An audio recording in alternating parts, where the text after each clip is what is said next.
Good evening, everyone. Welcome to season 17 of the CMO 102 Super League. Um, we are joined in the studio this evening by Mr. Ian Edwards, last season's runner-up. I'm sure he doesn't need me to remind him, but here it is. Good evening, Ian. Good evening, mate. How are you? Yeah, not too bad, not too bad. Yourself? Yeah, that's a nice way to put it. Runner up, first loser, but yeah, still a bit sore. Everyone knows how seriously I take it. So yeah, it didn't really go according to plan in the end, did it? But you will leave and die on the bench in the biggest game of the season, and you'll pay the price. Well, I mean, hindsight's 2020, isn't it? So you never know what comes up, and you did what you thought was best at the time, and it's obviously worked out for you in plenty of finals in the past. So that's one for the now yeah, what happens kind of schedule. So we'll see. Tato says, I love an early kickoff if the option is there. Steve is there. Evening, Steve. First game in charge for you. Excellent. We have Alp as well there. Ross is there. Steve's there, and Smuts as well, and Paul as well joining. Evening, Paul. Good of you. Or good for you. Good that you can join us.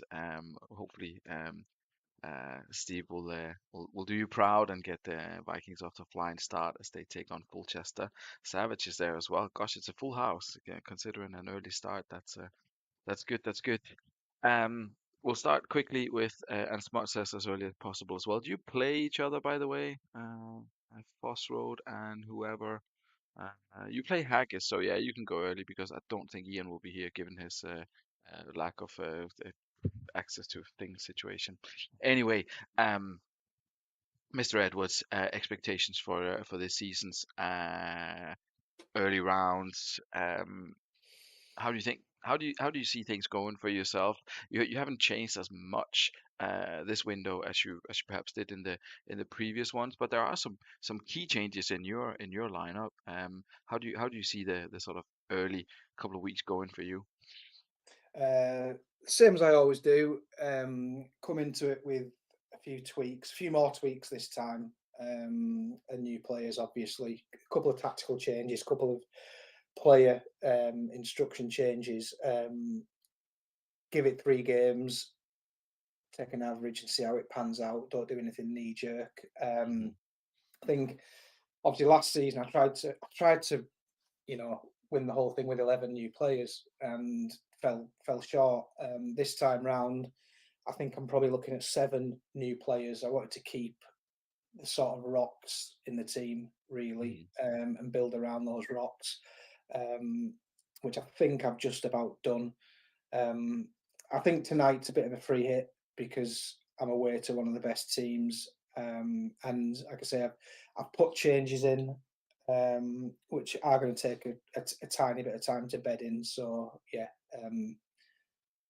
not too fussed about games 1 and 2, but by 3 we'll see where we are. Then it's just a I case of understand. if you can possibly get to top 6 as early as possible, then you can obviously start to look at top 2, can't you? But that's a long Mm-hmm. a long way off. A long way off. No, yeah, we'll have a bit of a closer look at your team once we get to your game. Tato said he'd love an early kickoff. We do have likelihood of a very late kickoff for you, so I do apologize for that, but that's how it is. Co-comps will normally save until the end. And on the topic of co-comps, for those of you watching this with the sound on, you are obviously welcome to join, even if you've never tried the co-comps before. I appreciate the timing can be a bit of a challenge for some of you, but if you'd like to give it a bash, then I'd be delighted to have you on. Not much is expected. Of course, if you are kind of new to it, then don't worry. You don't have to say much, really. Of course, Ian here is an old hand. And well experienced in the game, but I'd like to encourage people to do it if you fancy it. It's not that bad. It's not that bad, and it makes it a bit more fun for everyone, I think. So, I'll do co-com says Alex. Okay, excellent. Well, anyway, there will be invitations out for all of this, so you can put your name forward, of course, and we'll do that.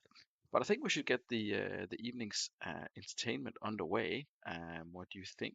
And we did have a request for Smuts to be early, and he is playing Haggis, and Ian is not here, so we can perhaps go with that, unless there are any objections. So if we jump first of all to Smuts and the Unicorns, I have to be careful now with the squad numbers, unless Peruzzi's already got one. I do remember it's 13 and 24. Don't worry, Carl, I remember. I'll try to anyway. Um, transfer wise, some new faces. I won't say any like massive names popping up here. Was there anything else at the bottom? Yeah, say Elias, that's the one. Of course, there's new defensive pairing in Argel and Lauerson, but so. Totti has come in and say Elias has come in. Say Elias, a key player for East Coast, has joined Foss Road, and Totti as well as two sort of main signings. There's Kuhl as well. We can maybe speak about. And in the meantime, Carl, if you can remind me who your captain is, because it seems to have dropped off. What do you think of Totti, Kuhl, say Elias? Big names coming in for the Unicorns. Yes, a bunch of guys that I'm very familiar with there, and I think what he's done over the last couple of seasons is go about assembling what is probably a top three quality side. I think for names and for pedigree, I think there's maybe only one or two, maybe one team that's maybe can compete with this lineup. Hmm. If you look at the smaller names, like I mean, Gerard was probably one of the league's top 3-4 players last season, and he's not even one of the ones in that team you'd consider to be one of the main guys. Hmm. It's not always the easiest figuring out how to get Totti firing in the Super League. So that one will be interesting. And yeah, I think is a goalkeeper short of being the best team in the league on paper. Hmm. Um, Hmm. and you even look at the bench and you think that Del Piero or Comandini could feel a bit hard done to be even behind Trezeguet in the pecking order. It's that strong. Yeah, I mean it's definitely a strong lineup and full of players who've reached Super League finals before with other teams. So we'll see if Foss Road can go one better this season and and get into the playoffs. I'm sure that Carl will be hoping for that. We will have a quick look at their opponents. Let's see if I can do this right. There we go. Avoid any drama. Haggis, a late submission from Ian via email, of all things. He wasn't aware that he was missing three key players from the last season, Cannavaro, Said, and Petkov, so I've had to improvise a little bit. But I think it will be okay. I think Juan Gomez comes in as one of them. Thomas is another obvious one. And Tetrazze, there wasn't really a lot to mess around with here. So I think it's going to be okay. He's got Anelka and Montella as a new striking partnership, so we can maybe take that one as a talking point for Haggis. Replacing Kluivert and Van Nistelrooy with Anelka and Montella, how do you think that's going to work out for them? I think replacing two top strikers with two top strikers. I think that what Ian does particularly well is he gets strikers who are really good up front on their own, and manages to get them to play well as a two, which a lot of us struggle with.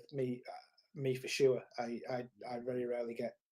Well, I haven't tried for a long time, but in the past could never get two up front to work together particularly well. I think, yeah, keeping Elka happy, get Montella back to sort of maybe burn form rather than Sancte form would be good. I mean, it looks fantastic, doesn't it? He's obviously without Cannavaro, which is a shame for him. But there's being at home, there's more than enough there to sort of cover that. The one I find a little bit odd would be Figo missing out for Simao, um, Yeah, especially since the young Portuguese lad's unhappy as well, isn't he? So yeah, he's unhappy with something, but then again, manager's not had their full access to to all of the details, so So maybe, but we'll see. We'll see what they can do. It's a slightly makeshift sort of a form not formation, slightly makeshift lineup at the back, but I think it'll be okay. And of course, he's got Bauman as well, who I think he's got high expectations for. Senden came in and did okay towards the end of last season, but I think he'll probably expect a little bit more for Bauman. But we'll see how it goes with this one. We can maybe return to the good old days of predictions. What do you think about this one? I can see Alf is already there with a 2-0 away win. Who do you see as the victorious side in this one? Well, not an awful lot's changed at Haggis, which I think is always a good thing. Foss Road have got a lot to bed in, and although they do look stronger on paper, I do think it's away from home against such a strong team. I think they might just take 1 or 2 weeks to get settled. So I'm going to go for a home win by 1 goal. Hmm. No one in the chat predicting a home win, so we'll see if you're right. We'll kick first half off and see if anyone can, any of the new faces can impress their manager. It looks as if Foss Road has had a pretty solid start. Creating a couple of chances. Yellow card for someone there, though. Another yellow card. I think both of them for Foss Road, if I'm not mistaken, but we'll have a look at halftime, obviously. Um, there was Anelka with a good chance. It'll be interesting to see how he performs in the two up top for Haggis. I think when he's scored goals in the past, maybe he's been as a lone striker, but we'll see. We reach half time and it's 0-0. Haggis has had 5 shots, none of them on target. Foss Road 4 and 2. We'll have a quick look at the Haggis stats first. No huge. Oh, they have 3 yellow cards. I somehow thought it was Foss Road who got them, but anyway. Anelka's on a 6. Bauma has been the shooting guy, and solid defensive performances there from some of the lesser known players, Tatats and Jepan Thomas. Meanwhile, Foss Road, Crespo's on an 8. Smuts has already said as is, so we'll probably just run with it. Anything that surprised you in the first half, or sort of fairly level? Yeah, two good teams playing really well. Not an awful lot to surprise me. I think the one thing is with Ian not being here, I think there are 1 or 2 changes he probably would make here. Hmm. Um, that he isn't able to make. So maybe Foss Road could capitalise on that. We shall see. We proceed till 60. We'll do the first 50 minutes a little bit slower, just so we manage to stop it pretty much on time. Red card danger for Haggis, says Alf. Indeed, there is. Here comes Juan Gomez coming forward. And there's Crespo, but Jeremy's is there with a tackle. Hoffland, and there is Crespo. It's a corner kick. Haggis manages to clear the danger. We'll stop it here at half time. Go back to full speed.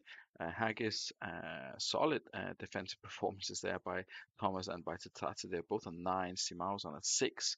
He would probably have been taken off at this point if Ian had been here, but we will leave him on for now. As both Daniel Cruz and Figo can actually cover that right hand side, so he has got options there. Meanwhile, Foss Road, um, Crespo has done well. Everyone else is kind of playing their part, but not really doing anything particularly impressive. We'll go to the tactics screen. If you're Smuts at this point in time, what do you do? Subs or different arrows or try something completely different? Personally, no. I mean, he's trying something here. He's got to see if it works. First of all, he's got to give it a chance. I don't think 60 minutes is enough to give anything a chance, Mhm. really. Whether it be formation, whether it be new players, anything like that. So he's just doing that to Yeah, he goes as a with a bit of swap a of the nod to striker. what Haggis normally does. Yeah, maybe to get Crespo away from whoever it was that he was struggling against, or whoever is doing well. Roy Keane's on a yellow, unsurprisingly, and Elias, perhaps surprisingly, is on a 6. We should have a quick look and see how the last half hour pans out. We will go to very fast. Lucas Crespo was just about to to open the scoring there. I think both teams have actually had chances. I'm not sure if Haggis have really hit the target and troubled the keeper a lot so far, but there they are. That's of all people opening the scoring. I think it was his first goal for Haggis. I'm not sure how long he's been here, but I'm pretty sure it said it was his first goal for the club, and they hold on until the end. Um, Both teams with 8 shots. Haggis, as mentioned, not as effective as hitting the target, but they did have 2 shots, and one of them was enough. Disappointing for Foss Road opening the season with a defeat, but as you mentioned there, that was your prediction, a 1-0 victory for the home side. Tachatsa with the 9, and the goal. Baumer, who was brought in with the assist, and Simao on an 8, and with Cannavaro, Ibrahim Said, and Petkov still to come back in there. That's a decent start for Haggis, isn't it? It is. It's. I mentioned at half time about him not being here and not being able to make changes, and in the end, it's kind of worked in his favour because one or two of them who weren't really performing in the first half come out and put a shift in second half. Simao obviously come out and made 4 out of 5 tackles there, and sort of proved his worth and kept Foss Road at bay. So it kind of, I mean, you get that occasionally, don't you? You get some managers who are quite sometimes in the past. I won't name names, but I remember 1 or 2 managers I've played up against, and they make changes on 45, and it's like drastic changes, and you're loving it Mm, because you think it's to your favour for the second half. And sometimes you come up against these guys and they're not here, and in the chat, and you're thinking they're going to go as is for 90, and you're sort of wishing they were there just to destabilize their own team a little bit. But that is true. That's a good point, actually. It rarely works when sort of big changes are wrong at halftime. We'll have a quick look at the Foss Road stats. Sambrota, again, someone that you'd expect a little bit more from, but they probably need a home game or another 1 or 2 games, as you mentioned there, to really get going. But we shan't dwell too much on Foss Road. We'll do that when they start picking up some wins. Um, it looks as if there's a fairly full house here. I think Scott and Alf are both here, and this is the game suggested by the the game, so we can perhaps dive straight into this one. As both managers are here, please let me know if I have missed out on anything in terms of your lineups. I think it was a while ago since I looked at this one, Scott. So if anything has changed, then let me know, or if I've missed anything. What do you make of Los Santos? Scott obviously came in last season and did a solid job with the LSK side, and is continuing to do so. He's brought in Kieran Dyer from Dudley, who's a big signing for them, and I think Kessman has got to be a big name coming in as well. yeah, I was shocked when Scott messaged me and it said he managed to get Dyer. I was amazed that Steve let him go. In all honesty, I think with Scott, he's someone who everything he does just smacks of common sense. Just good guys in the right position. He brings in a mix of proven players and then guys that he knows how to get a tune out of. He likes over the history of the Super League. He doesn't muck around too much, and you could see that in the steady rise, um, both in performance and sort of quality Hmm. last season. Um, he's took it a step further, I think, pre-season and made that not just the team a bit better, but the squad a bit deeper as well. Hmm. So he's going to be. I know when Smuts made a prediction, didn't he, that he was going to finish 10th, and I think he took umbrage with it a little bit, and probably quite rightly so, because he's going to be thinking he could do top 6 with what he's got here. He'll be certainly Yeah. hoping so. Yeah. See, justifying the exit of Dyer with Cafu already lined up to join and Dyer only producing 4 assists. I think Dyer and to some extent Mike Duff, there's a couple of these guys that can be sometimes accused a little bit of being sort of average rating merchants, that you get like good average ratings for them in the Super League, but they have perhaps they don't really contribute as much as you'd hope for. But we'll see if Kieran Dyer can do it for Los Santos. They are at home to Slots. Let's have a look here. Alf was contemplating whether he should start Håkan Mild, but he's decided not to go with that. He has got Valgarin who's come in, and yeah, there's been a few changes at Sloths as well. Ronnie Johnson is of course is out, but new faces have come in or have joined the side. He sticks with the narrow. Alan Smith up top is going to be Elba normally, I guess, but he is out at the moment. Do you see Sloths challenging the top six, or is it going to be there or thereabouts for Alf Yeah, this season? you just never know with him, do you? With Alf, I think he's short in maybe two or three places on the pitch. Mendy is going to have a huge season. I think Alf can get Mendieta doing good things. Um, I don't think three across the three DMs are amazing, but I think you can put three in there together and play pretty much anyone, and they all generally chip in and combined get average ratings and make tackles. So that's probably the least of his concerns. Mm-hmm. Um, West was obviously huge for him last season, and Valgarin is more than adequate replacement for Ronnie Hmm. Johnson at the moment. Top end and bottom end, right in the extremes, is probably is maybe missing a top striker and is maybe missing a top keeper. Well, we'll see how it goes. Alf predicts, well, I don't know if he predicts it, but he says that in home tests, Los Santos won the majority of the games 2-0. We will see if that will be the case tonight. How do you see this one going? LSK win or Sloths doing something? I'm going to say 2-1 LSK. Who won LSK? We kick this one off and see if Kessman can get off to a scoring start. Steve says 2-0 LSK as well. Sorry, says 2-0 LSK, echoing Alf's own prediction based on the testing. It has been a lot of Los Santos so far, but the Sloth have stood firm. Taibi had to make a save for Los Santos there, so there's stuff going on up the other end. Milevski getting involved for Los Santos. See his name cropping up once or twice. Lisa Rasu, and there is Carlos Shags, one of Scott's absolute favorite players. Very apt that he is the one who opens the scoring for the home side. And the manager will no doubt be very pleased. Kessman produced in testing. A couple of people saying they would play Woodgate over Valgarin in the Sloths defense. We will see. Plenty of chances for Sloths, and I'm afraid Alf will be familiar with this story. 6 shots, five on target, and no goals. And Los Santos being the more effective side. I'll look at there. Was Lisa Rasu, another assist from the left-hand side, um, as we had in the first game, and pretty solid performances apart from Oli Sadebe. So I guess uh, not much to say really. Kalashak's opening the scoring. That's a very Scott thing to have happening, isn't it? It is, but I'm looking more at the three lads that are putting the tackles in Milevski, Petit, Oncho. Look like they're bossing it as well as being able to nick that odd goal.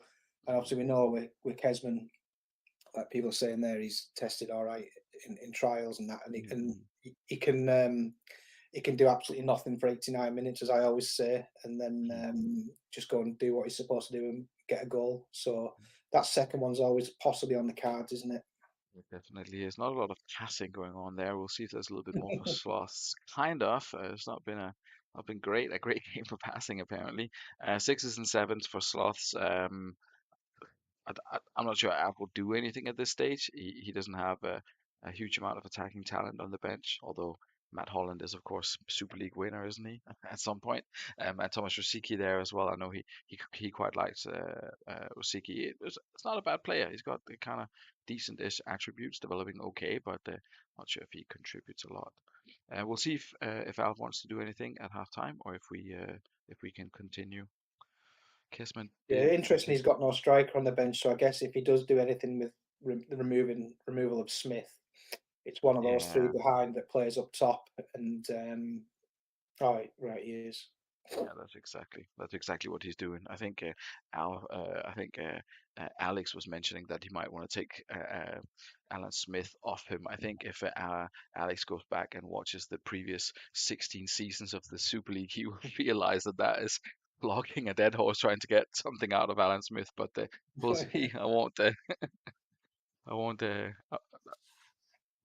I won't veto the deal, but maybe something to consider. We'll kick off the second half. We'll get the first 15 minutes done, and then we'll see if any other changes are to be made at that point.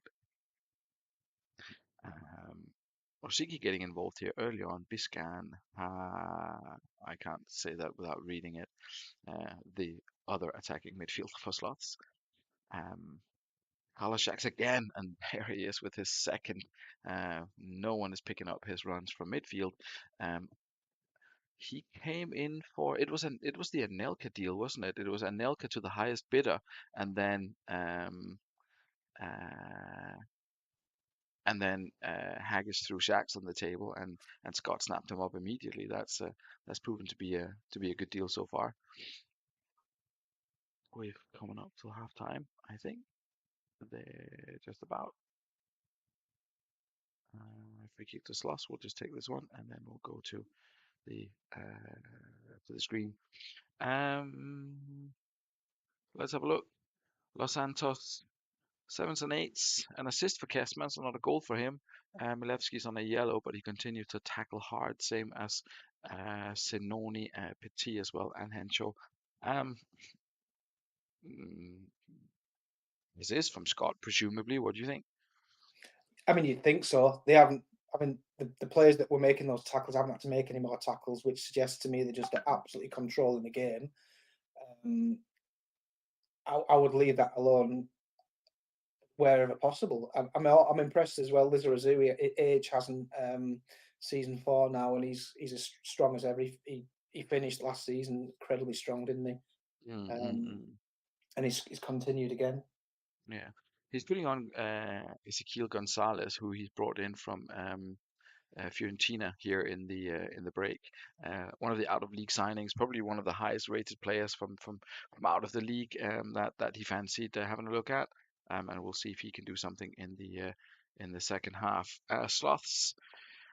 They had another shot. It's sevens and sixes, unfortunately for Alf, and as we mentioned before, limited attacking options on the bench. Um, we'll see what he does, but it looks as if Brooking up front on the right. We shall do that uh, next to Amoroso. But disappointing, I would suggest for slots a little bit to to run into the same problem. I will run it till full time. Alpha says okay for that, so let's go. But so we can maybe pick that up at the end if the result stays the same. We'll just get the last 15 minutes out of the way here. Looks as if Los Santos is still bossing it, and indeed, oh, Milevski had the ball in the back of the net, but it's ruled out for offside. 5 minutes left to play. There was Kessman scoring on his debut. You predicted it earlier on. And could it be a fourth? No, it cannot. But anyway, 8 shots, six on target. Los Santos had by far the best of that second half.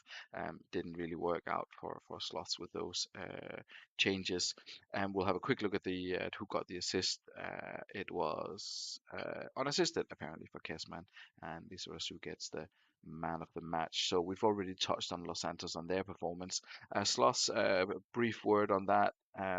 Alf will be a little bit disappointed, I guess, that the old problem of not being able to find the back of the net seems to have reared its ugly head from minute one, really, of season 17. Yeah, more disappointed because he does create chances. You know, in all these games that he's bemoaned the lack of balls in the back of the net. It's not like he's not created anything. It's Mm, just that I think he's never been blessed with an amazing squad where he's been able to go and say do one big trade to bring one big striker in. mhm, Um, so he's never really had an Inzaghi or Shevchenko or you know one of these sort of players that in this iteration. I don't think. mhm. Um, so he either has to go and find an absolute gem, or he has to, just keep persevering and tinker with it, which obviously you don't want to do at this stage of the season, really. Yeah, I'm just disappointed, but we'll see. I mean, he's not one for giving up, of course. So I'm sure he'll soldier on, and of course he'll have I forget who it was who was injured. He'll have a striker back anyway Elba. for the indeed he'll have him back. And although he has not been the most prolific, I believe he's probably capable of doing a little bit more than what he had at his disposal tonight. So we will see a home game or two with a couple of good results, and Sloth could be could be on their way as well. Um, we come across Dudley Hill against Sanctay next. Steve and Ross definitely were both here, so should be all good. Desai suspended is a new signing for Dudley Hill. He's brought in a couple of older guys. Maldini's there, Cafu is there. Roberto Carlos is not the super old, but not the youngest. Um, Thierry Henry has come in as well. Um, how do you see their chances? Oh, Steve, if you want to pick a captain, I can't remember if you normally let the game pick, but if you want, then feel free to do so. I'm guessing Maldini or Montero, but we'll leave it at that for now. Um, you mentioned the Cafu Dyer deal was a little bit of a surprise to you, but Cafu, I mean, 34, but 7 assists. I mean, I guess he's looking at he wants the game to the side. Okay, that's fine. We'll put it to Franca then. I guess he's looking at that and thinking, do I get more assists from Cafu? Is he worse than Dyer on a DMR? What do you think? I don't think there's very much in it. I think the only issue you've got there, I mean, the age thing is obviously not. I don't think is a problem for Cafu. I don't think it's a problem in that position on the pitch for a player of that quality. I think you're going to struggle to shift him next season. You're going to keep him as a 35-year-old as well. Hmm. Hmm. Um, Interesting. He has tweaked the formation slightly, hasn't he? And he's moved a little bit away from one or two positions of what he done last season. I think he's gone a bit more um, like something that'd be familiar to me. I Hmm. guess. So Collins, he'll be hoping for more contributions. I think he mentioned to me, was it 9 goals from that position last season? Hmm. I'll be hoping that continues. Whether it does when I mean, you've got two real sort of lottery players there, Nicky Franco and Collins. You don't always know what you're going to get, and True. sometimes them guys dominate players around them, don't they? Hmm. If he can get both of them firing, that'd be amazing for him. Yeah, yeah. I mean, it is definitely one of the conversations that have been had many times that David Collins, especially, is one of those kind of like sort of black holes where all the chances just get sucked into him and you don't really get much out of the other players when he's on the pitch. But Mm. we will see.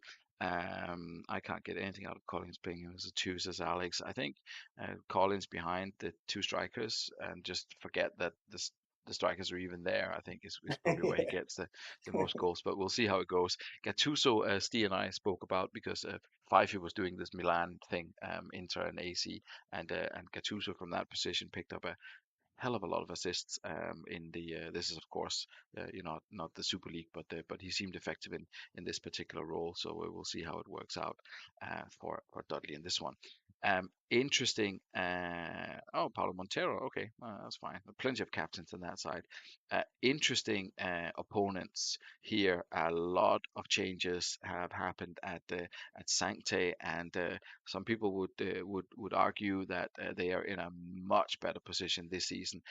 They started, I believe, with a very strong squad, and then it kind of went a little bit downhill. Not sure what kind of went wrong, and now it seems as if they're back with a really strong squad, I would say. And maybe Cambiaso, Proton, I'm not 100% sold on, but the rest of it is looking solid. How do you rate the Sancte squad here?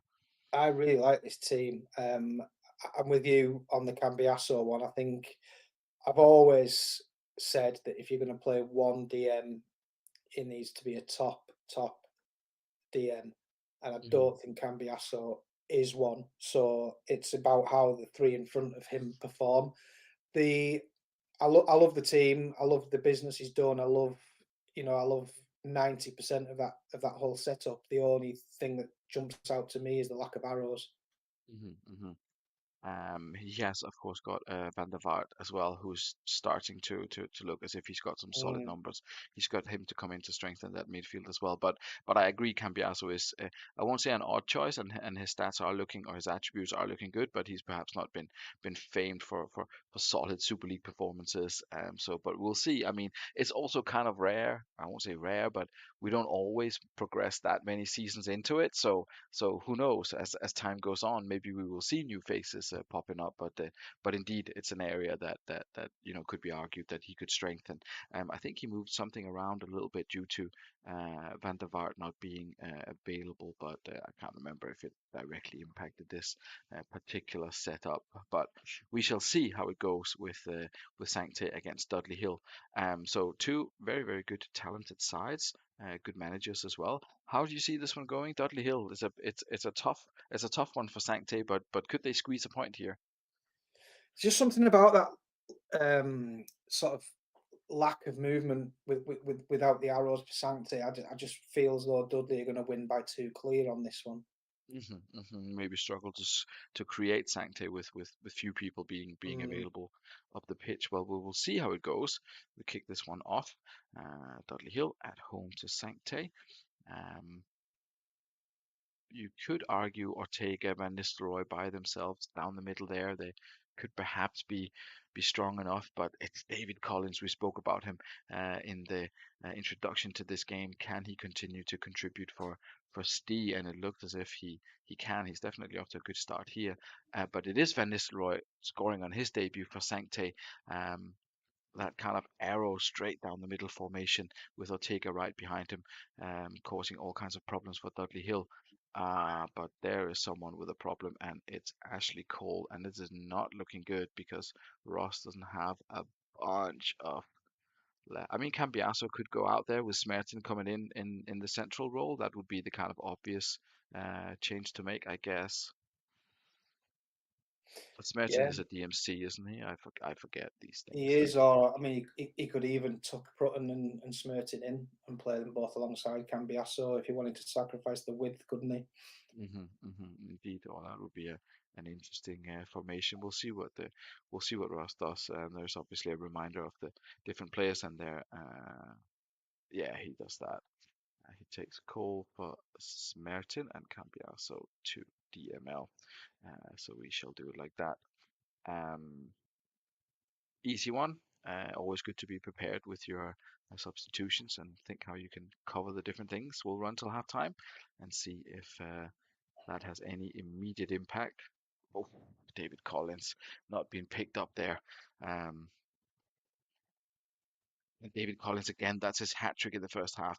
That is definitely not what the manager wanted to see after we'd praised the rest of his squad and then said that the DMC role is perhaps not the strongest, and then the AMC from the opposition gets a hat trick in the first half. That's not good, but it may be also on the keeper, which is surprising because Oliver Kahn, you'd think that he'd still have at least a season or two in him, but who knows? That's 3 goals conceded from 4 shots.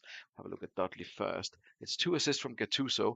Both Steve and I were convinced that this is a great position for him, and this is where he's really going to shine. So I'm glad to see we've been proven right there. And a 3 goal for David Collins, as Scott says. That's an ominous sign for the rest. He didn't score a bunch of goals overall last season. Um, is this something to worry everyone if David Collins turns into this kind of complete freak? I mean, so it's very very early days, isn't it? And he had hot streaks last season. He got the 9. So yeah, he's got a third of them already. But yeah, maybe. I think the other concerning thing for everybody else would be that Nicky Franco contributed with an assist for one of those goals as well. So he has actually got them both playing over the first 45 of the season. So that probably is a bit more ominous than even than the 3 goals. Striker's still completely redundant when David Collins is playing, but that's no surprise to anyone. So Thierry Henry not getting a lot of service there. Let's see what Sancte have to look at here. He has to look at Oliver Kahn getting a 5. It's an even match. They just couldn't stop David Collins and Oliver Kahn getting a 5. That's really not what the manager wanted to see. We'll see if Ross wants to do anything at this point in time, or if he wants to give his side a bit more time to gel and hope that Oliver Kahn doesn't make more of an ass of it in the second half. Chris Kirkland on the bench, perhaps not someone we would expect to come on. Christian Kivo and Giuliano, maybe expect a little bit better from them as well, but we will see. As you mentioned, it could be a freak performance from David Collins, and Ross is just unlucky that it's happening against him. But we'll see if he'll make any changes here at the halftime. But it's difficult. It's a difficult situation. 2 goals down, but where are those 2 goals going to come from? I mean, if anywhere, they are going to come from Van Nistelrooy, aren't they? Because it just doesn't look like he's maybe getting the support from the midfield. So I don't know whether he's playing a direct style of football and he's trying to get it up there to him. I'm not so sure. Right, this is the change. He goes 2 on top, and Mark Brouwers come on. Presumably a regen of someone. I don't really know. A Dutch player that retires in the first season, forward center. I don't know. Someone in the chat will tell us, won't they? Someone will tell us who this guy is. John Bosman, a forward center, really? Anyway, we will see. First 15 coming up of the second half, and we will see if Sancta can find a way back into this. They're gonna have to get a goal fairly early on if they allow Dudley another opportunity to go 3 up. Then it's definitely curtains. It's already uphill, but we'll see. They've had a couple of chances here in the start of the second half, at least one. Not converted though. And as we approach the hour mark, there is Van Nistelrooy again, but he can't beat Good Johnson. And there comes David Collins forward. Nikiforenko as well hits the woodwork. So Dudley Hill going closer. There is Browers and Mark Kerr getting involved for Sancte. Cafu and Collins combining. We're at 60 minutes now. Let's see. 8 and 4 for Dudley Hill, 5 and 4 for Sancte. Steve, anything at this particular point? Then please let us know. Aguero, Franca, Luca Toni. We might see Luca Toni up top for Thierry Henry. Maybe he can get the ball off David Collins. Who knows? I'll let Steve ponder that for a second. Meanwhile, we can go over to Sancte. Um, both managers goes as is. Um, I guess we just have to hope for a bit more action in the last 25 minutes, making it a little bit more exciting. 22 minutes now to play. I saw there Gattuso with the pass to Collins again. Nikiforenko with a shot as well. There comes Nikiforenko trying to find Thierry Henry. It's all Dudley Hill here really.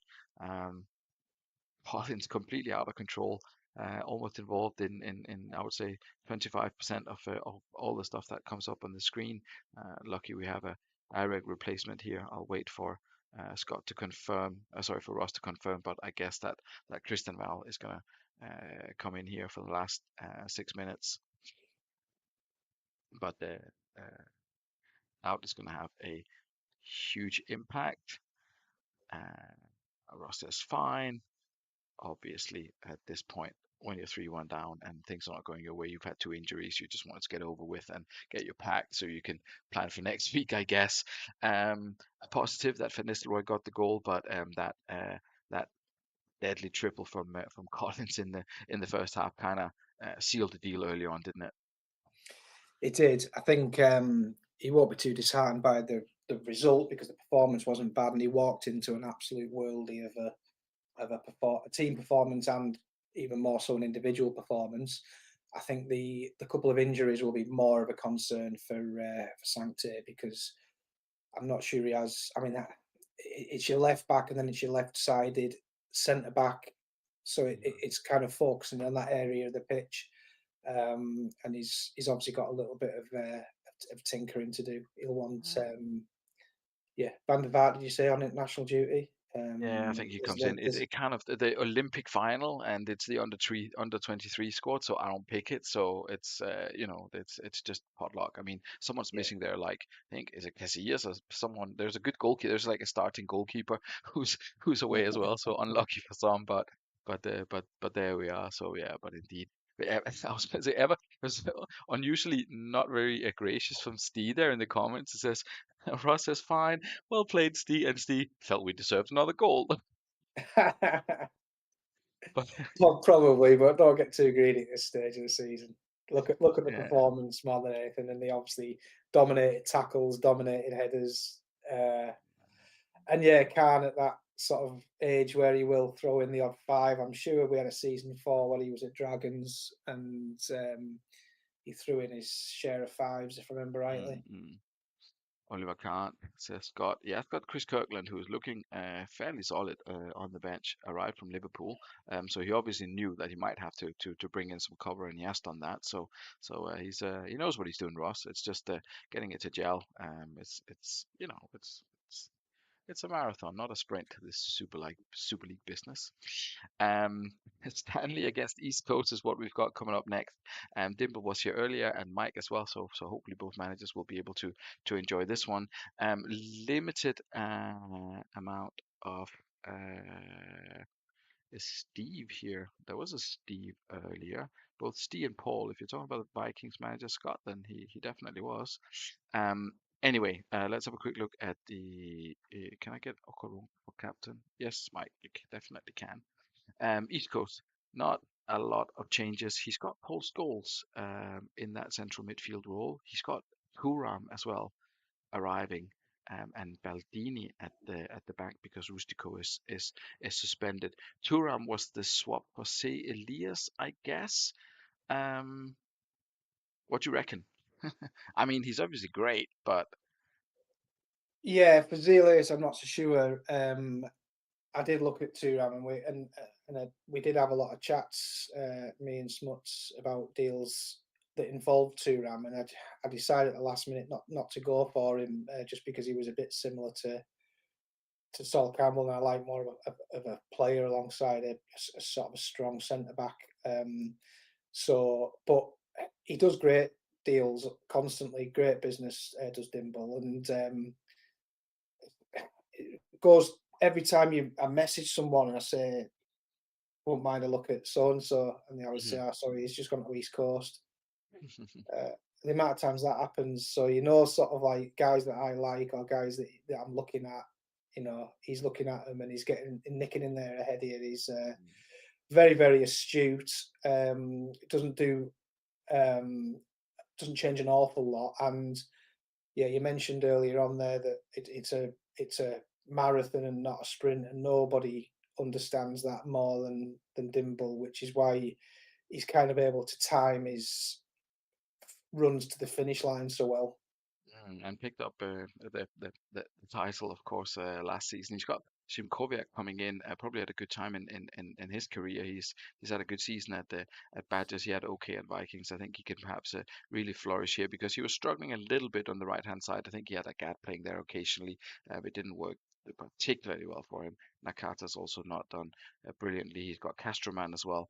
Who can also cover the wings, so it should be a good one. And then Ronaldinho Constantino, post goals, is in there in the central midfield role. Robin, if he continues his development, I mean, 14 contributions from 28 games, ever present, 768 average from the left midfield.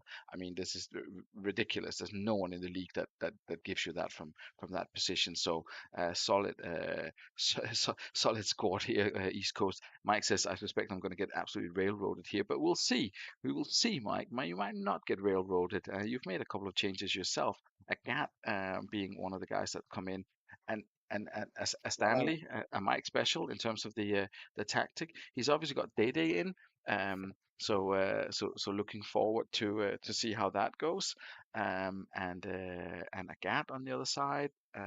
We're back. Rossini. He wants Okoronkwo as captain. So sorry, I'll just change that. Um, what do you make of Mike and his different attempts at various things? I mean, the 4-4-2 kind of worked okay-ish at the end of last season, and he does things a little bit differently, doesn't he? Do you know what? Historically, we've always said, haven't we, that like you've got to get your holding midfielder, your DMC, Hmm, hmm. a big strong DMC in there, and he spent the last half a season and the beginning of this season just not playing one. And I think it's a risky business, but he's always try. I'd love to know with Mike how much of this is tested and how much of it is gut instinct. And because I look at Jordic and Dede, I look at Agat and Salah Hamadic, and I sort of think that like there's probably about surely it's about a third of what those four guys are doing that's just going to be redundant. There seems to be too much of an overlap there for them, or to be doing the same job as each other about a third of the Mm, time, if you know what I mean. I'd love to see a bit more space in between them, and I'd love to see Butt or Johnny Cheddar maybe plug in that hole. Yeah, I mean, we'll see. We'll see how it works out for Mike. I'm sure he's going to test various things throughout the season, find something hopefully for him that sticks and squeeze into um, a top six. But Pearson on the bench, the other ones I get, but I mean, it, even being Danish, I'm not sure what he's doing here. But he didn't do too bad. 721. He didn't do too bad last season. He perhaps didn't have the best season, but and I don't know what the instructions are, so we will see. However, your predictions for this one, will Stanley be railroaded or will it be a more sort of even affair? No, I would expect that East Coast take this. I wouldn't like to score. Could be one or two clear. I wouldn't like to say really, but I think away win. Apparently, Sand was immense in the last iteration of the Super League as an out-of-league signing. Scott getting slapped around by Paul as he tries to pinch the keeper off the new Vikings manager. So we will see. Mike says no testing, only live games. That's the way to do it. Um, let's see. Let's see. First half kicks off here. Um, overloading the wings. That isn't new. It's kind of like an sort of the opposite of the slots tactic. It's kind of overloading the wings instead of overloading the center. This worked out for them. Mm. Rossini opening the scoring for Stanley here, much to the surprise of my co-commentator. I heard, and perhaps also to some of the people watching on here. And there is a penalty, and it's Ronaldinho. And order has been restored for the champions to some extent anyway. Um, but uh, but there's been lots of chances for both sides. Scott says you can't get a fairer offer than take your pick anyway. I'll leave you guys to negotiate your transfers by yourselves. Um, Interesting first half, Ian. What do you make of that? Rossini, Okoronkwo with an assist, and Rossini with a goal. Seven sixes. Georgic is on a six, and Dead is on a six. So they are struggling a little bit to share it between them on the wing, but not a bad first half for Stanley, I'd suggest. Yeah, everybody else is definitely sort of mucking in, aren't they? I mean, it's not so bad down the right with the pair of sevens, and they're both making good contributions, aren't they? Hmm. Back probably spending a bit more time tackling than he would want to, but they do seem very stacked defensive pairing of Okoronkwo and Ekiog. I know that he was very keen to get them to keep them together this season. Hmm. Um, so they're obviously working their backsides off. Um, Looks like it. yeah, I mean, if he's got to stick with it, hasn't he? Because what's the point in trying something like that and not seeing how it goes? Yeah, and not seeing it through to 90 unless it's like a complete and utter failure, which it definitely isn't. Um, Not great for East Coast here. Lilian Thuram on a six, Baldini on a six, Mendes de Silva on a six, and the same for Shimkoviak, and sevens for the rest of them. They've not really impressed so far. Paul Scholes was the one who was brought down for the penalty that Ronaldinho converted. I presume they're both going to stick here. Um, Looking at the bench, you'd think so, wouldn't you? I think he had one or two not available, didn't he? I think the likes of Emerson's going to come into this team and solidify it a little bit. Yeah, I think he doesn't do an awful lot at this stage of matches, does he? I don't see him changing it, and I don't see he's got to change. I mean, he's got Castroman who could potentially come in for Szymkowiak, but I guess he's gonna roll with it. I think he was here earlier. We'll see if he is still about. If he's looking at that, he's got Oh, to he be is, looking of course. thinking he's got 4 or 5 players up top who, if it clicks, could just run riot. He's doing, he's doing an arrow, Scholes, small arrow on Scholes up to Randino's bum, please. He says so. So that's fair, right? We'll roll till 60 and see if that particular action gets him gets him fired up. There's Paul Scholes. Interesting to see someone getting a tune out of Paul Scholes. He's kind of been sort of in and about various scores throughout throughout the sort of various iterations of the Super League. I don't really remember a dominant Paul Scholes. Steve will no doubt correct me here with his encyclopedic knowledge of everything that goes on, but it's not someone I've seen a lot. They cracked a shot, and there's Baldini coming up till the 60-minute mark. Again, I appreciate your patience with this. I would just like to stop it on 60 to actually make sure that we get the the actual benefit of having the stop at this time. One good season when Campbell won it, says Steve, with the aforementioned encyclopedic knowledge. Um, Still even, still very even. We'll see if any of the managers wants to do something. Three shots each. Stanley's had one more on target. East Coast just the penalty on target, I guess. Um, Ehiog's on a six, but he's not going to take him off, I don't think. And everyone's on sevens and eights. So my guess is that Mike's going to stick with this, unless he wants to put on Ronaldo for back, maybe. Could be one option if he wants to see something slightly different up top and see if that can make a difference towards the end. East Coast, probably going to stick, or do you think Castroman for Shimkoviak maybe? Okay.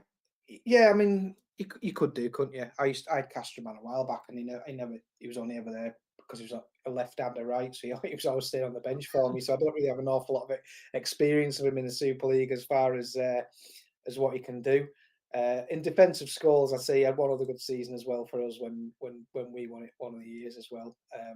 So he's very very capable of plenty of goals and assists. Couple of arrows from people here. Scholes alongside Ronaldinho, both with arrows from Dimple and forward arrows on back. Um, Last half hour coming up. See if anyone can find a winner here. Paul Scholes finds a winner, scores maybe not a winner, but finds a goal, scores on his debut, makes it 2-1 for East Coast. Um, and Stanley looks as if they are knocking on the door here for the equalizer, but it goes down the other end, and the final whistle is blown. Um, that flew past the last 30 minutes. Only one shot really, and that was the goal for East Coast. Our fault for speaking about him. Post goals, breaking down the door, getting the winner for East Coast. A bit of a shame for Sander Westerveld, but apart from that, you can't really fault the tactic and the performance from the Stanley side. It seems to have worked out pretty decently for them, and sort of full credit to Mike for that performance. I would suggest. What do you think of that Stanley game? Yeah, I mean, you're not going to sell me on the formation, not a chance. I think, Mike knows. I like Mike a lot. He knows I do. I just don't like that. I don't like that particular setup. He's done really well in this Super League with lots of really good setups, and he knows probably far more about camp manager than I do. Maybe not Super League, but certainly the game. Hmm. He really, really knows his stuff. In all honesty, I know Dimble won't say this, but if you'd have showed him that beforehand and said, "Would you like Mike to play this against you today?" and he go, "Oh yes, please." Yeah, well, we'll see what comes up next time for Stanley. If it'll be the same formation, a different keeper, or if he is gonna tinker. Meanwhile, East Coast sort of stumbling into the start of the season. Ian Robin picking up an assist, unsurprisingly. Same for Ronaldinho with a goal. And Paul Scholes, you'll be pleased with that. Paul Scholes getting an assist and a goal at a 7 average for not winning any of his tackles, as you'd expect from from Paul Scholes. But yeah, you can't really, as a reigning champion, can't have many complaints here, can he? Just very solid. Does what he does. New signing, having the lowest of the lot in 2 round, but you know he's going to come strong. It's probably a hard six because the yellow still made plenty of tackles, still a couple of key ones, still won the only header he was asked to win. So he's going to take the long view of that and be pretty happy knowing that he's got one or two to come into that 11 who will improve it even further. For sure, for sure. Vikings against Fulchester is what we've got coming up next. We've got Steve Bonser, um, Super League new manager. Welcome, Steve. Hopefully everything goes well for you. Up against Fulchester, and yeah, Fulchester. Methusalem is a signing for them. The rest of them are very much familiar familiar names from previous seasons. They had Matusalem came in, Ashley Lyeth from Badgers, Joe Gattos as well. Are two new names as well. Of course, John Welsh and there's Alex Ayala. So it's not completely unknowns, but he's a little bit unlucky in that both Lyeth and Welsh are out playing international football. And Jogatos starts the left-handed sided player. Alex not included. I guess he's kind of like if Jagatos doesn't work out, there's Danielson which he likes as well. So I guess Alex is kind of like a backup to the backup there. He has got Emre in there as well. He likes his kind of like plenty of midfielders formation. He's stuck with the formation and just hope that I guess he's hoping that improving a couple of players will be enough for him. Solid at the back, Materazzi and Lucio. Um, what do you think, Fulchester? They're going to be around sort of 5, 6, 7, 8 again this year, or Yeah, they're going to be hard to beat, aren't they? Because they pack the numbers in there to protect the keeper. Mhm, You know, the players in front of him are fair to middling. Michelini obviously is the one there that would dominate the tackles. You would hope, mhm, but then the four in front of them, any of them could break forward and contribute something, as we saw with the Nielsen last season, who I think made a lot of contributions mhm, to goals last season. Um, and he's got a really good striker with really good pedigree up top. mhm.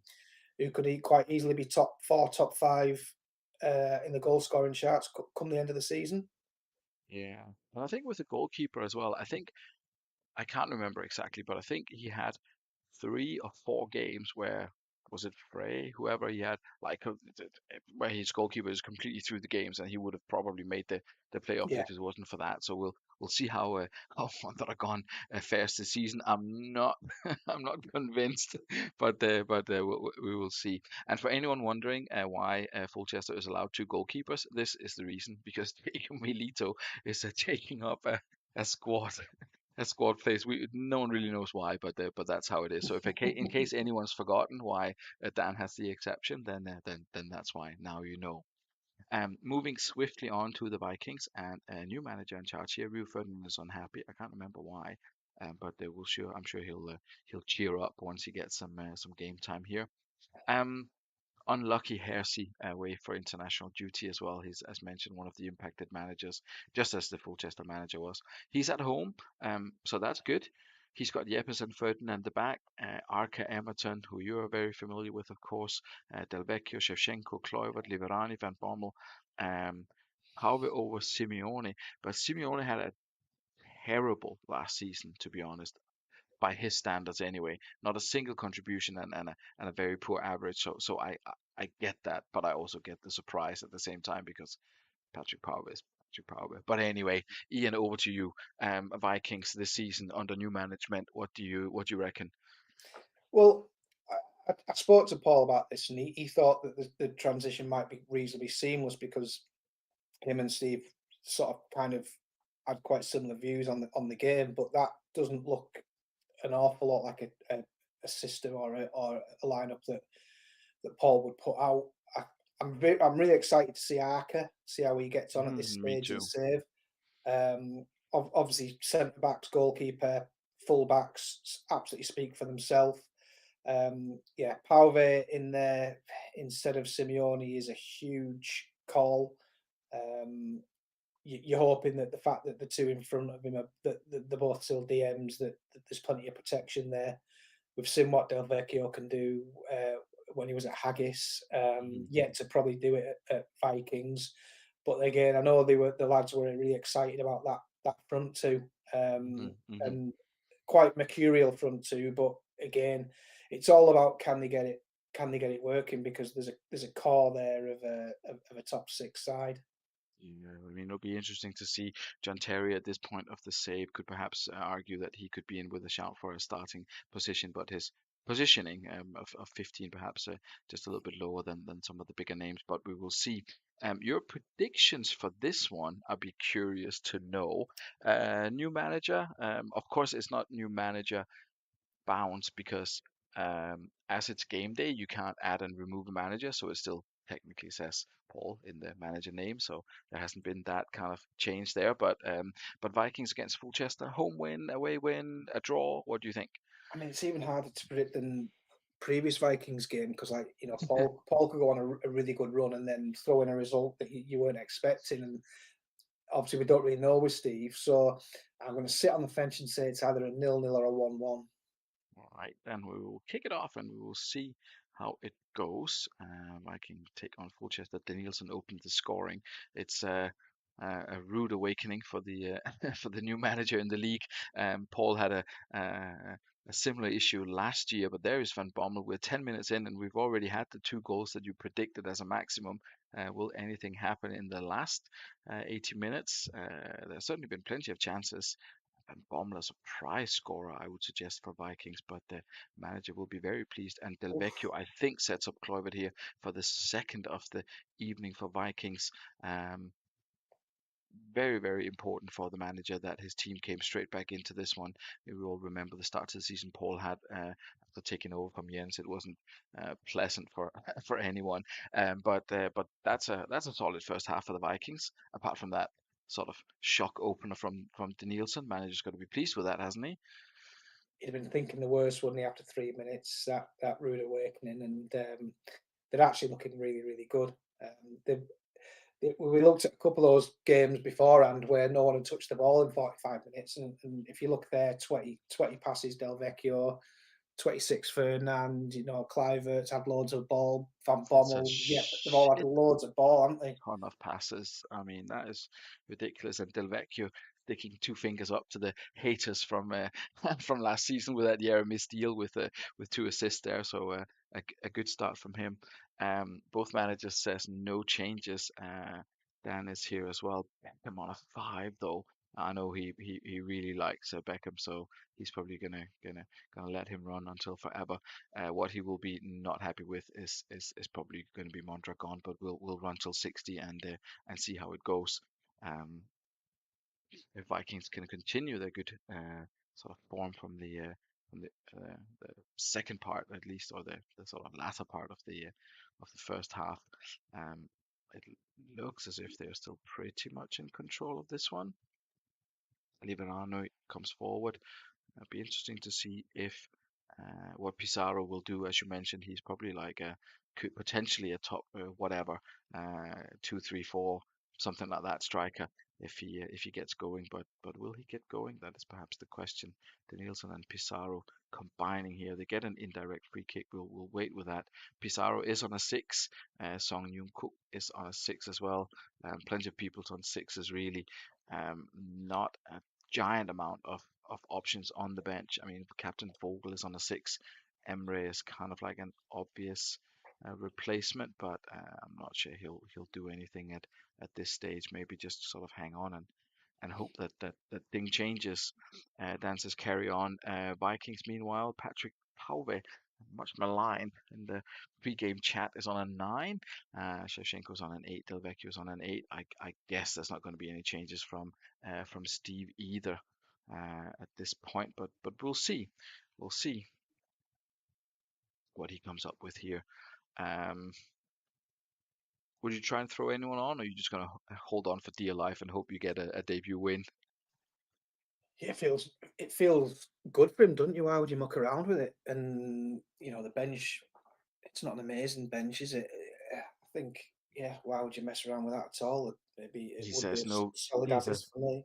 yeah. He says no reason to change for me. Spoken like a true finalist of last year's of last year's of last year. With yourself and Dimble, no reason to change anything. Well, maybe there is the Nielsen. Um, it's getting a little bit exciting here. 2-2. Plenty of action in this game. We'll speed it up a little bit. We are early in the season, of course, and we are, of course, with co-comp, so the shows will take slightly longer. Um, that's us getting involved as well there. I think um, Dan just crossing his fingers that he's not going to have another nightmare keeper scenario this season. And just as I say that, Patrick Kluivert with his second of the evening, and just after that, Shevchenko opens the scoring and makes it 4-2, and it looks as if the keeper scenario for Dan and Fulchester is continuing. It's an unfortunate one. Vikings, although deserved winners, perhaps a 4-2 is a little bit generous in terms of actual goals scored. And I cursed him apparently. Well, someone had to do it. I do apologize. Poor Mondragon getting a few bad words there and letting his manager down. Um, Big debut there. Mondragon getting a six, not the worst. The Nielsen, the highlight for Dan. Pizarro and Dragatas with assists as well. I guess there are positives to take from it, but let's not dwell too much on it. When you lose 4-2 in this way, you probably don't want to hear much about the positives. So let's speak instead about speak about Steve and his debut as a Super League manager. Emerton, who he got for you from you, got an assist. Liverani, who's in that central midfield role, which surprised me a little bit, got an assist. Del Vecchio got two assists, and Patrick Kluivert, who he brought in, um, two goals. Shevchenko has come in and scored as well. Um, you you can't really complain, can you, as a new manager when this is what you're looking at? He's got just about every call right, hasn't he? Well done to Steve. In all honesty, I'm pleased for him. It's one of the best sort of debuts I can remember against a very good manager. He's come out. You look at Patrick Power there, and he's had absolutely nothing to do second half. So he's nine's dropped to a seven. He's still only had eight tackles to make. Still made seven of them. It's felt like they controlled the bulk of the game. Hmm. And we talked, didn't we, about can you get Shevchenko and Kluivert firing? Both three goals between the pair of them, and you spot up a choice for man of the match, really, aren't you? You definitely are. So it'll be it's a celebration in the Bonser household this evening. So well done, Steve, and congratulations, Paul, as well. I know you're still involved, of course, with the club. So so well done to both of you, and enjoy the the celebrations until the next round. We've got two more games this evening, of course. We've got still got Stackington against Exiles coming up next, and then we have got Badgers against yourself to round off the evening. Stackington, I forgot to put arrows on my AMCs. Can you add, please?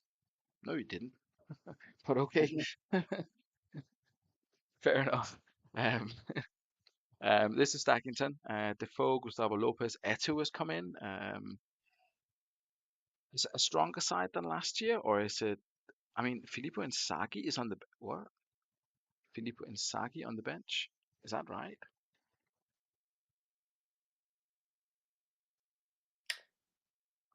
That can't be right, can it? I'll give you a minute to check the submission if you like, but I think he's probably maybe the only manager in the league who would make that call. That's right, apparently. He did make some contributions last season, back in last season though. He was decent, wasn't he? Defoe? Yeah. Nah, but it's not Filippo Inzaghi, is it? But anyway, we'll play him. I'm not against that. I'm not against unusual squad selection. So that's I was just surprised. I mean, you you do all you do what you got to do to get Inzaghi in, and he doesn't play. I mean, nah, fair play to Alex for sticking with Defoe, and he's on form. So playing the long game, he says. So we'll see. We'll see. I was kind of baffled because I was going to say, what do you make of it? Better side than last season and rah rah striker, but and then I saw Defoe and I was like, it's Inzaghi. He is Yeah, I there. mean Casillas on the bench as well behind Given is it's a it's a coin toss, I guess, that one. He was good though. He was good Yeah. to be fair when he played in the past, Shea Given. But you're right, indeed. Um, I I guess the proof will be in the pudding. And he's But been a yeah, bit partially done to there, hasn't he? Because one of his big signings for me was Joe Cole, and straight away yeah, he's away I'm on for international international duty. duty. Yeah, indeed. Etu as it's pitching up here. I'm not sure if that's going to work out well, but he was at Exiles before, so he could maybe perhaps score against his previous team. We'll see. This is what Neil has come up with. Um, Vieri up front, Raul Vicente, Duff, I believe, is one of his. Solis has come in, and then there was Duff are the two kind of main names that have joined. Um, an out of league signing. I think we're all familiar with him from our home saves. But yeah, not a lot of new names at Exiles. So but more of the same. I guess he's with his tactical knowledge and the DMC line, he's going to be top six again. What do you think? He's going to be there or thereabouts. He picks up guys that people have either never heard of or aren't that familiar with, and gets them playing well in the Super League, which is obviously the biggest challenge of you know for them in this sort of company of players that they're up against. Um, he's going to still do his maverick things whilst he has. I mean, he has simmered down a lot in last season. He didn't do a chop and change an awful lot. He kept the same formations quite a lot, same team sections quite a lot. But I know he still has that one at the back in the back of his mind as an Hmm. option at various points of the season. It's still very much a plan B for him. We'll see. And this is the goal. I was going to say there is someone missing their goalkeeper, and it's Exiles. It's Costanzo who's at the Olympics. So Richard Wright steps up and will no doubt do an amazing job. That was his substitute. So that's the change that I've made, if I remember rightly. But we'll see how that we'll see how that pans out. He picked Richard Wright as the substitute, so I think I put him in as a starting goalkeeper instead. I think that was how it went down. Your prediction for this one, Stackington against Exiles? Yeah, let's go Desmond on this one. Back to back Desmond in this one. Desmonds. We'll see if we'll see if Defoe can can get involved, find the back of the net, or if he will be pulled at halftime for Filippo Inzaghi. Um, a couple of chances for both sides. It's Vieri who, unsurprisingly, opens the scoring for Exiles. He was, I think, top three or something like that last season on the goal scorers chart. We'll wait and see who got the assist for it. Maybe it was Mike Duff, who I think a lot of people will be curious to see what Neil can get out of. Um, doesn't look as if Stackington has really been able to challenge Richard Wright in the Exiles goals so far, but we'll see if that changes here coming up to half time. Doesn't look like it. It's Mike Duff and Smuts and all of the guys from Exiles getting involved here. Yeah, one shot. It was on target, but that's not been brilliant for Stackington. Exiles with 5 and 4. Stackington stats. Um, this it's not really what you want to see as a manager, isn't it? You come in. I mean, Shea Given's on an 8. That's good news, but everyone else is kind of I won't say struggling, but not having a wonderful game overall. Two up top. Inzaghi for Eto, manager with a quick note there. Meanwhile, Damiano Tomasi got the assist for Exiles, and Vieri got the goal. Fairly quiet for a lot of the Exiles players as well. Um, you see Sackington getting back into this one. He moves Eto up front and swaps him for Filippo Inzaghi. Um, is that going to create the chances for him that he needs? Yeah, I like that. I mean, the one thing with Inzaghi is that he doesn't just get you goals; he is capable of an assist as well. So if he is intent on giving Defoe game time, he could, he can still be supplying Defoe as well as getting some goals himself. Yeah, I do like that change. Mhm. Yeah, We'll see if it's enough. I'm not sure if I've not seen Neil about at all today. So we shall run till 60 with this one. He's leading anyway, so if he is here, then hopefully he can chip in by the 60-minute mark. We'll do it a little bit slower as always. The first 10 minutes of the second half. Here's Defoe and Gustavo Lopez, but Harley Chaos is there to clean up, and Exiles come forward again. Mike Duff has been plenty involved for sure up against Rivaldo on that flank there. Binotto, a bit of an unknown quantity, I think, in the Super League as well. Vieri getting involved in that one, making it two. It was Tomasi with the scoring, returning the favour um, for Exiles there, 2-0. And now the score. There's Defoe, shot hits the woodwork, bounces clear. So they have had a chance. Let's see. They have had that. They had that shot in the first 15 of the second half, so not a whole lot going for them. Exile still looking strong, and as mentioned, it was Vieri with the assist for Tomasi. Sort of autopilot Exiles at the moment. What does Stackington have to do here, or is it too late? Yeah, they need to create something. There's nothing on the bench that's going to help you do that. So it's how you shift. It's how you shift the players around. I mean, that change that they made was only 15 minutes ago. So does he let that run out? Does he advance Rivaldo? I mean, Rockenbach is the answer. Oh, okay, Igor Tudor on the right wing. okay. It seems a little more defensive to me that now, but Long arrows on the wingers. I think Binotto being on a six and on a yellow probably didn't do him any mm, favors. So we'll see. Um, it's uh, it's yeah, it's not always easy if you plan for things at least sort of partially going your way, and then you're finding yourself with a big uphill struggle here, and that's what he's looking at now, Alex, here as we go into the last half hour of this one. Let's see if Stackington can find a way back into this. They do have the firepower, of course, with Inzaghi there, and there are people who can create the chances for him. It's just that they somehow haven't been able to do that so far. Perhaps that five DMC line by Exiles is still managing to keep all opposition at bay. Just 5 minutes left to play here, and it doesn't look as if Stackington are going to get back into this one. We are in added time now, and I think it's just about run out. Yep. They created another chance. I guess that's always something, but Exiles were fully in control of this one. Tomasi picking up the man of the match award there. Both him and Vieri on nines. Smooch on a seven. Richard Wright getting an eight, not doing too badly, although he only had the one save to make. Stackington, meanwhile, Galka getting an eight. Everyone else on a good performance for Shea Given as well. But I, I'm guessing. I mean, I'm not one for giving out advice, but but not he's gonna have to do something that whatever the rest of it is, it has to involve Inzaghi as a lone striker, doesn't it? my only thoughts on that is, and people will question my choice of striker tonight as well as they already have done when they've seen my team lineup. Is Michael that Owen.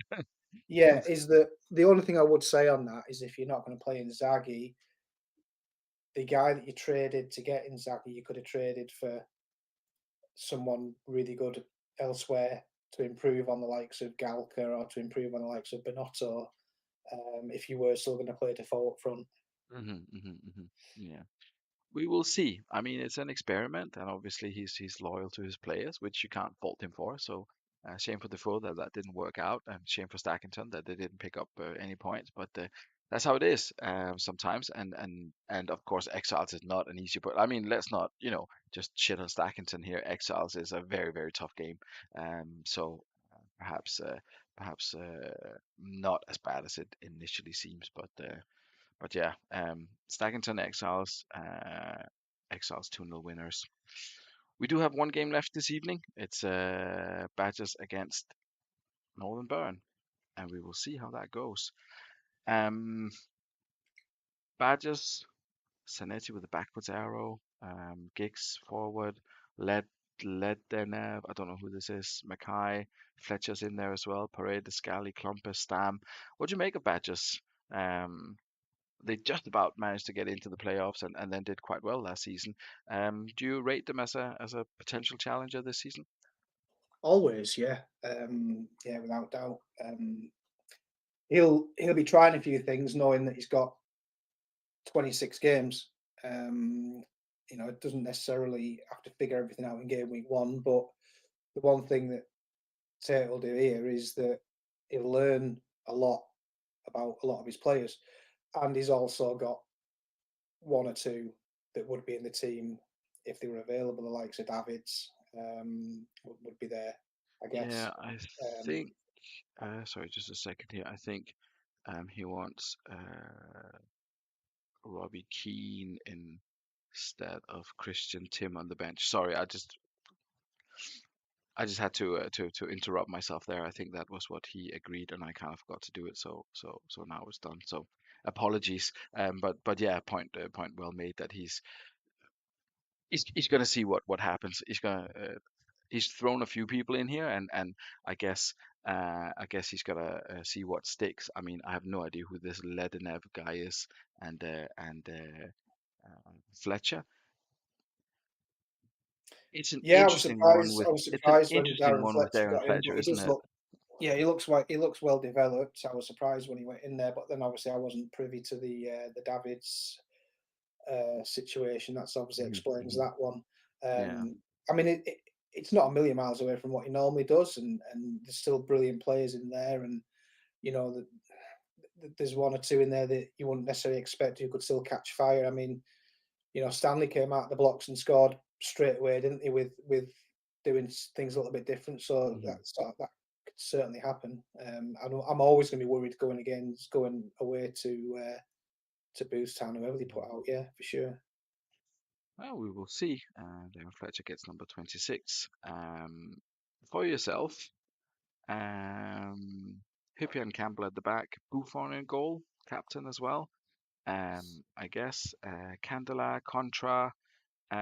What were your main changes going into the season? Candela, I guess, is I won't say a surprise, but he's someone that you just fancy giving a go. I mean, I believe Dede and who else was it? Lee Young Pyo, who patiently waited for his chance. Yeah, What both made of you them. bring in Candela? Just curiosity, or Well, you've I think I always said wanted him? to he's, he was complaining, wasn't he, at the start of the season last season, did he? And I did say to you when I was on comms after about game week 7 when I finally brought him in for pure that won't be forgotten.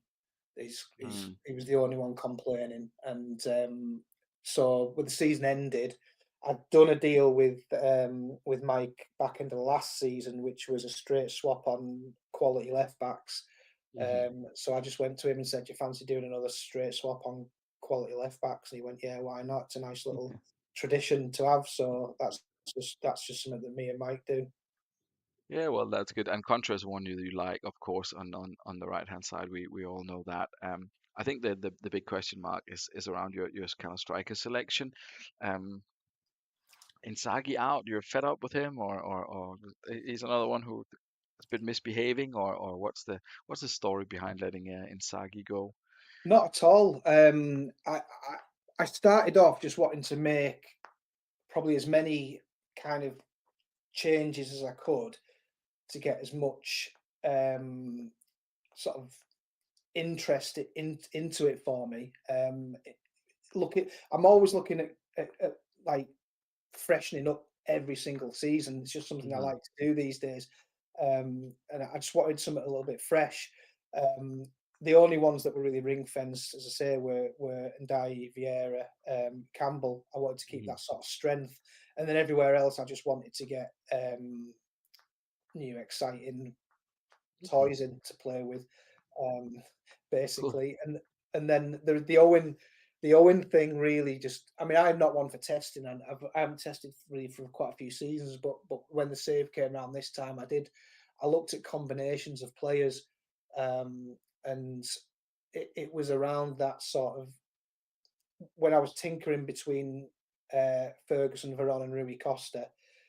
Rui Costa was really unlucky to miss out, and but it was Owen that was kind of banging them in when these two or three guys kept Hmm. getting switched around positions. So I thought I'm going to give him 3 games, and if he gets me two goals in those 3 games, he can stay. Fair enough. I mean, I guess if you mainly play down the middle, I guess it kind of makes sense. I mean, he's obviously very, very cool at the jumping, which is if anyone has any doubt, the key stat for players to score goals rather than heading, which maybe counterintuitive, but it is the jumping that kind of decides that, as far as I know. But we'll see how it goes in the Super League. I think it's a tradition that we don't predict our own games. We will Yeah, see I mean, I'm not anyway. mega confident, so you better off not asking me. And I can hear by the audio that you've stood up to to take up your position behind the as usual. Steve Wright says how to fit an embarrassment of CMs in one team. I presume he's referring to you and not. Darren Fletcher. And we'll kick off the first half and see how it goes. Yap Stam, obviously, um, a big name for Badgers this season, trying to keep all right to keep Michael Owen quiet. Ledenev opens his scoring for Badgers here, and perhaps not what you wanted to see, and definitely not what you wanted to see either. Sol Campbell picking up an injury after just 23 minutes. Flashbacks to when Mm, Jens, I believe, or who was it that had Sol Campbell and he broke his leg in like the first game. I hope that's not what's going to happen here. Your substitution for this one, yeah, it always has that habit of picking out the one that you haven't really got covered, doesn't it? Um, Njaya back or just leave mm, Kalatse or yeah, let's just do that. Njaya back or No, sorry, no, just as you've done just it. just We'll leave just it give like that. Kaladze Okay. a little run out there for a minute. Yeah. I mean, apparently he solid enough positioning and work rate and all of this. So, but we'll see how it goes. But of course, not the start that you wanted. We'll have a look at the fitness levels on the halftime and see if, if that's an indication of what's wrong with Sol Campbell. Um, you did say it. You did say that Michael Owen had done it in testing.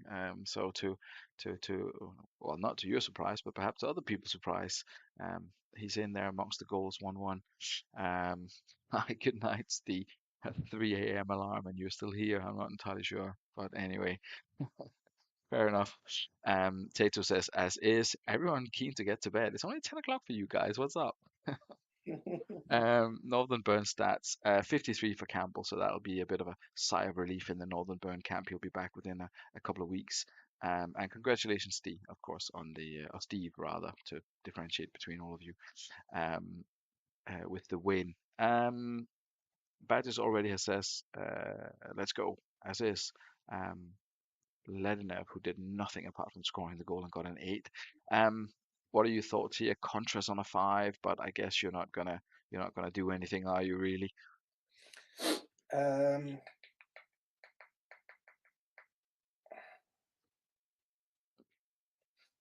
yeah, yeah. Let's swap Kaladze and Ndai, Hmm.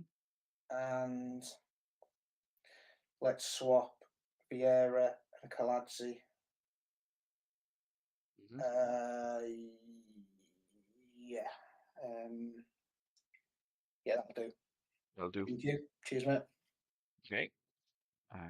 We shall run until 60 and see if Michael Owen can find the back of the net. There's Tigalco, of course. There's obviously a lot of goal scoring threat in that Badger side with Maxim being there. Always cause for concern for the opponents.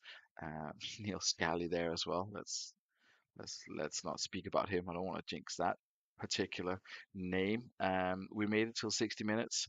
Not a lot has happened really since then. 5 shots, two on target for Badgers. I'll let that flash up. Paredes is on a 5, and Neil Lennon, the obviously replacement for him. He's got Keenan and Fuccini on the bench. I expect him to throw him on maybe instead of Mackay. I don't know, but we'll let Tato confirm that in a second. Meanwhile, we'll have a look at Northern Burn, and there's a 5 for NDI, a 5 for Contra. Um, Struggling a little bit in terms of the average ratings, but all is not lost yet. I would suggest any changes on the cards for you. Um, You can have a think. I'll say to Mike in the meantime. I won't. I'm only to stop criticizing Scally because I don't want to. I don't want him to have a good game. I'll criticize him after the game or when he's not playing, but I don't want to jinx it by saying something bad about him and then he turns up and does something good. So I'm that's gonna sufficient on take that. Amar for Lundberg, please. And that'll do, and that's it for me. That's it for you. Okay, well, we will see how that goes. Last half hour, Freddie Lundberg coming on for Pablo Aymar, and will that be enough for Northern Burn to? Oh, fantastic save from Toldo from Lundberg, who would come up there to try and impress his manager. Uh, we're on 72 minutes. There's Candela striking with fury, failing to hit the back of the net, failing to hit the target even. 10 minutes left to play. Not a lot really happening. Yap Stam slides in on Michael Owen. That's a bit of an unfair contest there. Hipia picks up a warning. Giggs tried the free kicks. Kalatza clears the ball. 5 minutes left to play. It does look as if we're heading towards a draw here, but Northern Burn are coming forward. 5 minutes to be added on here. Will that be enough for someone to find a winner? It looks a little bit more Northern Burny still than it does Badgery. We enter those 5 minutes right now. Sanetti nutmegs a bunch of players, but Buffon holds on to it. Good save by him. Owen beats Neil Scally, but doesn't get anything else out of it. Wrong managed to pick up a yellow card for fouling Paredes. You would think that would be the other way around, but 1-1. Uh, tough, tough battle. Well played, Edwards. Says Tato. See you in the playoffs. Um, you'll see each other at least once before before then. An interesting game there. Buffon picking up the man of the match. You continue your tradition of not having a bunch of very high ratings, but I guess you'll take that after the injury to Sol Campbell and the early goal. A 1-1, a fair result. I think so. I think there was patches where we were really good. I think we hit the bar with 2 or 3 minutes to go as well. But then there was obviously patches as well where we were withstanding heavy pressure, as it pointed out. But I think no, with the early injury, the one position that I didn't really have covered on the bench too well, uncharacteristic, having to make changes all through the spine. Mm-mm. Yeah, yeah. I mean, what is that's like what second or third hardest fixture you're going to have all season. So Mm. to get a point, yeah, take it and run. I'd like to draw your attention to the fact that Gianluigi Buffon got an assist for that one. That happens occasionally, even though he absolutely did not, I presume. Um, no, something like completely different happened, and no one really got the assist. But Buffon has been credited with that, which maybe resulted in him giving the man of the match award. Anyway, 97 minutes had been played, and that's how it ended up. Have a quick look at the final scores here. Overall, very interesting first round. Standout result for me. Carlos Jacques for Los Santos, Collins for Dudley Hill, two outstanding performances. But I guess we've got to give it to Vikings and the new manager for the 4-2 victory against Fulchester as the kind of story of the evening. I won't dwell too much on any of these things. It is past my bedtime, so to speak, at 11 o'clock. So I won't dwell too much longer on it. I'll bring up the fixtures, and it looks as if they're going to be split for some unknown reason. I'll get back to you on that. Um, if anyone has tested this, then maybe you could explain what's happening here. But that looks odd. When are they going to catch up? Then, aha, that's interesting, isn't it? So we've got 4 games. Ah, yeah, we'll see how that is. We'll see how that goes. I'll let you know. Aha, internationals. Aha, but why are they? Nah, yeah, anyway, we'll fix that. We'll fix that when we get there.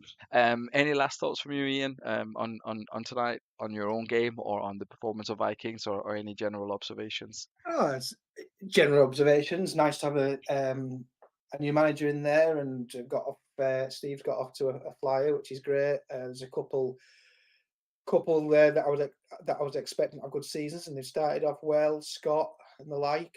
Yeah, I'm chuffed with ours tonight because it doesn't get much harder than going away to Badgers. Um, More than anything, just really glad to be back. It's only been a couple of weeks, but I've missed it, and thanks for putting on another great show and doing another season for us. And yeah, here's to a good one. Yeah, no, you're more than welcome. And as mentioned to everyone, if anyone is still here, I guess a few people might be, you're always welcome on co-comps. Let us know. I'll get back to you with packs with stuff at some point tomorrow, and I'll let you know about the next show and what games will be there, etc. I'll just have a quick look at that. I had no idea that this was happening, so it's a bit of a surprise to me. But anyway, thanks very much for everyone to watching. Thanks Ian for co-commentating, and Cheers, mate. enjoy the rest of your evening. I'll speak to you all very soon. Good night. Good night.